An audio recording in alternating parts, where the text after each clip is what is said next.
Good morning, everybody. It is Saturday, May the 3rd, and I wanted to get the day started by doing a little quick video, a little coffee catch up.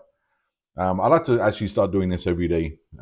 There's always thoughts I have, building up, and I want to kind of get them across. So, shooting a quick video in the morning would be a good opportunity to do this. But this is a follow-up from my video, the last video I posted just prior to the Canadian general election, when I said I had some fears and some concerns. As you know by now, Canada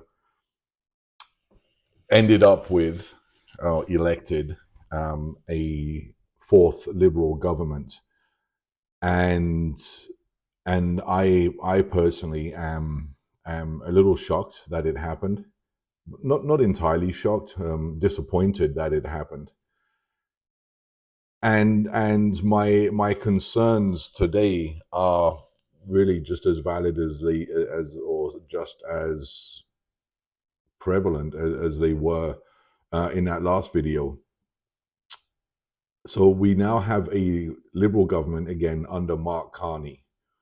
Pierre Poilievre, the leader of the opposition, lost his seat, but apparently he's running in another riding, I think in Alberta this time, where the MP, the elected MP there, has agreed to step down. So Poilievre can run and maintain his seat in the House of Commons. I think really what shocks me, and I think really what saddens me more than anything else, is, some might say, oh, it's the will of the people, but I believe that the people were taken into this somewhat blindly. The Conservatives had a very, very dominant lead leading up to the election, but then Trump, knowingly, unknowingly, kept going with. I think he was doing it because he had great fun taunting Trudeau, calling him Governor Trudeau. Kept going with this and declaring Canada was going to become the 51st state, which was this political or electoral dynamite for Carney, because he had no other position, absolutely no other position, than the ridiculous slogan somebody in the Liberal camp came up with: elbows up. Doing a skit with Mike Myers, elbows up against Trump in the US. And he went on a rampage, an absolute anti-Trump, anti-American rampage, just whipping up frenzy in Canada, which, and people believing because he was doing this, he is the one that can stand up to Trump, can stand up to the tariffs, protect Canadian sovereignty. It's not like we've got the 1st Marine Corps Division on the border ready to launch an attack across the St. Lawrence Seaway. Or people just bought into this. They fell into it hook, line, and sinker, or sinker. They bought into this propaganda piece, which became the sole rally cry of the Liberals during the campaign. Now we're stuck with Carney and a prime minister nobody knows. Nobody knows. He hasn't lived in Canada. He hasn't been here for 25 years or so. Destroyed the Bank of England, the British economy, is fully, and this isn't conspiracy talk, this isn't far-right extremism, fully embedded or in bed with the World Economic Forum. He's a net zero crusader, has been explicit in his statements. He is leaving all the resources in the ground. He'll go to Alberta one day and talk about how he supports the development of pipelines. The very next day he's in Quebec and he says he does not support the pipelines, stating that every political or every economic decision, be it governmental, corporate, personal decision, financial decision, has to be somehow rooted in climate. There has to be a climate nexus to every spending decision we make at any level. He is going to start imposing just a brutal set of net zero focused policies. We will not extract the resources Canadians want to extract to help build the economy. I'm really concerned that taxes are going to increase, be they direct taxes or new levels of taxes. Canadians can't afford to pay more taxes. I'm telling you, if there's more taxes, I'm paying just an absurd amount of personal income tax at this point. I work hard, I absolutely work hard, and to see a very significant chunk of that going immediately to the government for dwindling benefits. Don't get me started by saying because we have a healthcare system. We do not have a healthcare system. If in fact I had to see a specialist, it took me 6 months to get the referral. Then I received a phone call to say my appointment has been cancelled. They're going to rebook, and I never heard back from anybody ever again. That's just one example, one minor example. I can get into a whole litany of other examples of just how dreadful, from personal experience, the healthcare system has been here. So we do not have the majority of Canadians don't have a family doctor. You go to the emergency department or A&E, and you can sit there for 12 hours. And in fact, I was once there for close to 12 hours before a nurse came out and said, "Oh, we have to close. There's no doctor on staff today."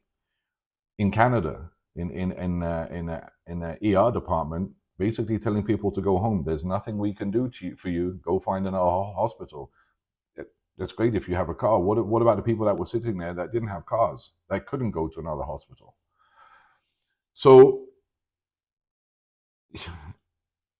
things I don't think are going to get better anytime soon.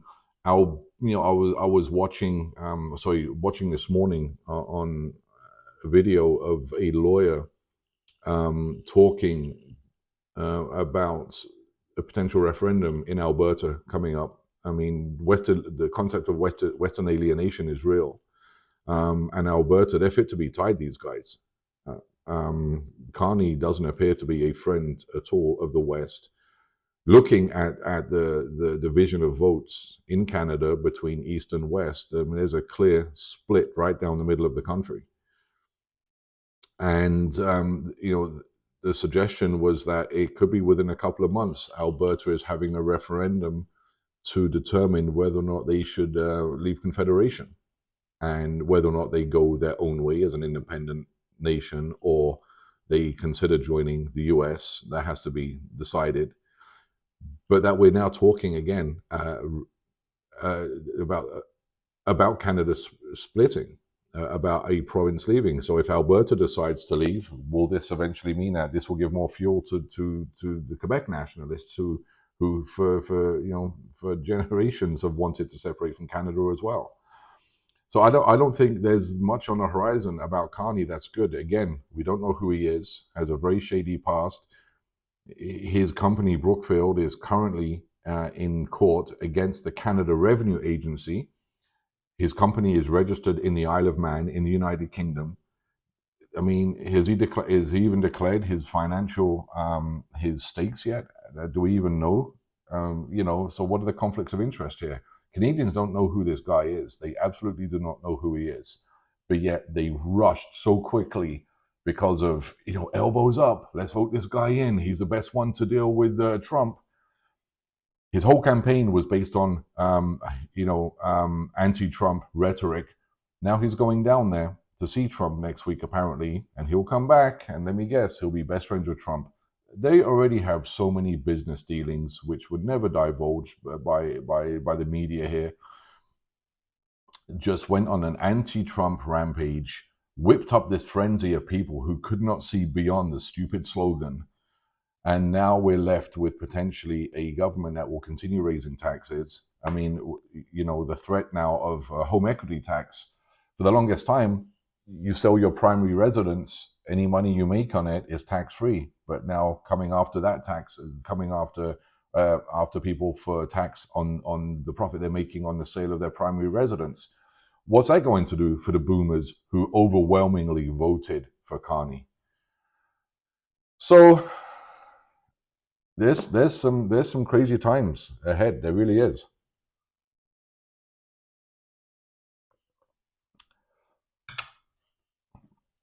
Time will tell. We'll just have to wait and see. I think Parliament resumes in what are we today? I think the 27th. I saw the King's coming to open Parliament to give the speech from the throne, and then we'll hear explicitly what Carney's statement is, what the direction of the government's going to be. And so right now he still does have a minority. I'm not sure how successful a potential non-confidence motion would be in the House to bring the government down. He's already, I think there's most likely talks already underway with the few remaining NDP members of Parliament and the Bloc Québécois to give him that clear majority that he would need. The good news about the election, though, is that I was delighted to see that Jagmeet Singh lost his seat, and the NDP has been relegated to irrelevance. Sadly, though, once I've never voted for the NDP, but I always believe that party played a very important function in the Canadian democracy or the Canadian parliamentary system, insofar as that it was always that voice, a voice representing interests other than the interests of Montreal or Toronto, represented the working man and woman, was an advocate for social good. That disappeared under Jagmeet Singh. It absolutely did. So I was happy to see that he has lost his seat. He does get his pension now, though, for life. But I think that was, for me, the only good thing that came out of the election. And I would love to be wrong. I would love for Carney to prove everybody absolutely wrong. I don't think so. I don't think that's going to happen. And I think before too long, Canadians are going to be saying, what the hell have we done? Who have we voted in? And unless there is a vote to trigger another election, we've got 4 years of this, 4 years coming up. So all we can do in the meantime, I guess, is trudge along and see what happens. So I've got a crazy day today. It's Saturday, but I tend to not get many days off. I don't really book any calls. I do a lot of all of my work is online, and my Monday to Friday is very busy with the actual work I do, and then Zoom calls with clients. But I tend to not book anything on weekends, just so I can get a little bit of downtime. I've got a ton of work to do today, and a lot of stuff around the house. Spring's here. Thankfully, spring's here again. So there's a lot of yard work to do. I've got a few inside renovation plans. Family's coming out to visit shortly, so I need to get caught up on those jobs before they come. But in the meantime, it's business as usual. We have to carry on. We still got to get up and go to work every day. So let's just see what the future brings.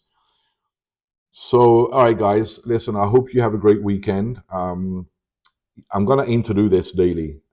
Just come and catch up. In addition to my regular content, I really want to get started back with Malt Mondays again. I've picked up a number of new malt whiskies, which I'm looking forward to profiling here.